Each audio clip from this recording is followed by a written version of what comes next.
আজকে রান্নার ঝকমারি। আজকে প্রচুর রান্নাবান্না হবে। আজকে বাড়িতে গেস্ট আসবে। সেই কারণে প্রচুর রান্নাবান্না হবে। প্রথমেই খাসির মাংসের পাতলা ঝোল রান্না করে নিলাম। তো অতিথি ফোন করে নিজের থেকেই বলছে যে, "আমি কিন্তু মাছ মাংস অত ভালো খাবো না। যতটা না ভর্তা খাবো, আপনি যত রকমের ভর্তা পারেন বানিয়ে রাখুন। আমি ওইগুলো দিয়েই খাবো। আমি কিন্তু মাছ মাংস অতটা ভালো খাবো না।" আসলে উনি ভর্তাটাই খেতে চাইছিলেন।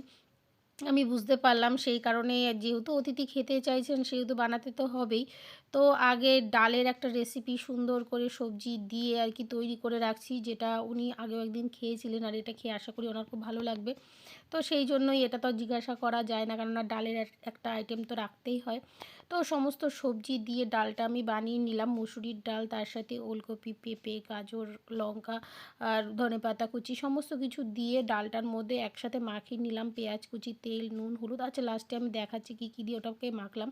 তো তার আগে ধনেপাতার ভর্তাটা করে নিলাম। ধনেপাতার মধ্যে লঙ্কা, রসুন, নুন, মিষ্টি, তেঁতুল দিয়ে ওটা আর কি ভর্তা মতন করলাম। ওটা আর ফ্রাই করিনি, ওইভাবেই রেখে দিয়েছি। আর এই যে মূলোর ভর্তাটা করব, মূলো শাকটা প্রথমে ভাপ দিয়ে নিয়ে জলটা ফেলে নিয়েছি। তারপরে রসুন, লঙ্কা, তেঁতুল, নুন, মিষ্টি তো দিয়ে ওগুলো দিয়ে ভালো করে বেটে নিয়ে তারপর ফ্রাই করে ওটা দিয়ে একটা ভর্তা তৈরি করেছি। আর এই যে আমার কিচেনটা, তো এই কিচেনটা আমি খুব একটা গুছিয়ে গাছিয়ে রাখার আজকে সময় পাইনি, কেননা আজকে সকাল থেকে উঠে রান্নার দিকে আগে গেছি। রান্নাবান্নাটা কমপ্লিট করতে পারলে একটা বড় চিন্তা মাথার থেকে নামে। তো ওয়েদারটা আজকে ভীষণ মেঘলা, সেই কারণে আমি ভাবছি যত তাড়াতাড়ি রান্নাবান্নাটা করে নেওয়া যায়। আর এতগুলো সবজি সব কাটবো, তারপরে এক এক করে বাটবো, ভাজবো, ভর্তা করতে অনেক দেরি হয়, যারা ভর্তা করেন তারা জানেন। তো কতটা দেরি হয়, কিন্তু অতিথি যখন খেতে চেয়েছে তাকে তো সন্তুষ্ট করতেই হবে, খাওয়াতে তো হবেই। আর অলরেডি আমার মাংস, ভাত ওগুলো রান্না হয়ে গেছে। তো আমার এদিকে দুটো ভর্তা রেডি হয়ে গেছে। এই যে মূলোর ভর্তা, এটা রেডি হয়ে গেছে। আর এগুলো দেশি বড়ি, বলতে দেশি বলতে এই যে আমাদের পাশে একজন উনি বাড়িতেই দেন, তারপরে সেগুলো সেল করেন।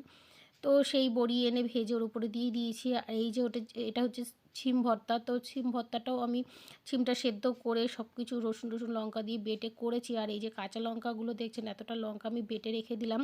ফ্রিজের মধ্যে কাঁচা তেল দিয়ে মাখিয়ে রেখে দিলাম, কেননা লঙ্কাটা নষ্ট হয়ে যাচ্ছিলো। ওই জন্য বেটে রাখলে অনেক দিন পর্যন্ত ফ্রিজে ভালো থাকবে আর ইউজ করতে পারবো। না হলে ওইভাবে থাকলে শুকিয়ে নষ্ট হয়ে যাবে, পচে যাবে, ফেলে দিতে হবে। আর এই যে ডালের রেসিপিটা দেখুন, এই যে আমি এটা ভালো করে মাখিয়ে নিচ্ছি। তারপরে এই যে জল দিয়ে একবারে প্রেসারে সেদ্ধ করে আর কি নেব, তাহলে এই ডালটা তৈরি হয়ে যাবে। তো অতিথিদের খেতে দেওয়া-টেওয়া কমপ্লিট হয়ে গেছে। ওরা ঘরের দিকে গল্প করছিল, আমি বারান্দায় এসে বসেছি। ঘরটা অন্ধকার লাগছিল তাই। আর বেলাও হয়ে গেছে। আর এই যে আমাদের দিদুন, ইনি এসে এখানে আমার সাথে বকবক, বকবক করছে আর আমি ওনার সাথে কথা বলছি আর খাচ্ছি। তো আমি এদিকে বাইরে বসে, বসে একা, একা খাচ্ছি, কেননা সবার খাওয়া হয়ে গেছে, সবাই ঘরে চলে গেছে। তো এদিকে খাওয়া-দাওয়া করে নেব। করে নিয়ে তারপরে বিকেলে কিছু কাজ রয়েছে। অনেক বাসন, অনেক মানে কাজকর্ম রয়েছে। যেহেতু গেস্ট এসছে সেহেতু কাজের তো শেষ নেই।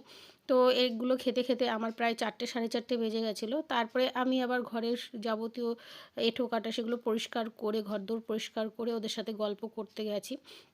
তো ১ম দিকে এই যে এগুলো দেখানো হয়নি। এই যে এগুলো হচ্ছে মূলোর ভর্তা, শিম ভর্তা, ধনেপাতা ভর্তা, আর এটা হচ্ছে মুসুর ডাল দিয়ে পেঁয়াজ দিয়ে বড়া ভাজা করেছিলাম ডালের সঙ্গে খাওয়ার জন্য।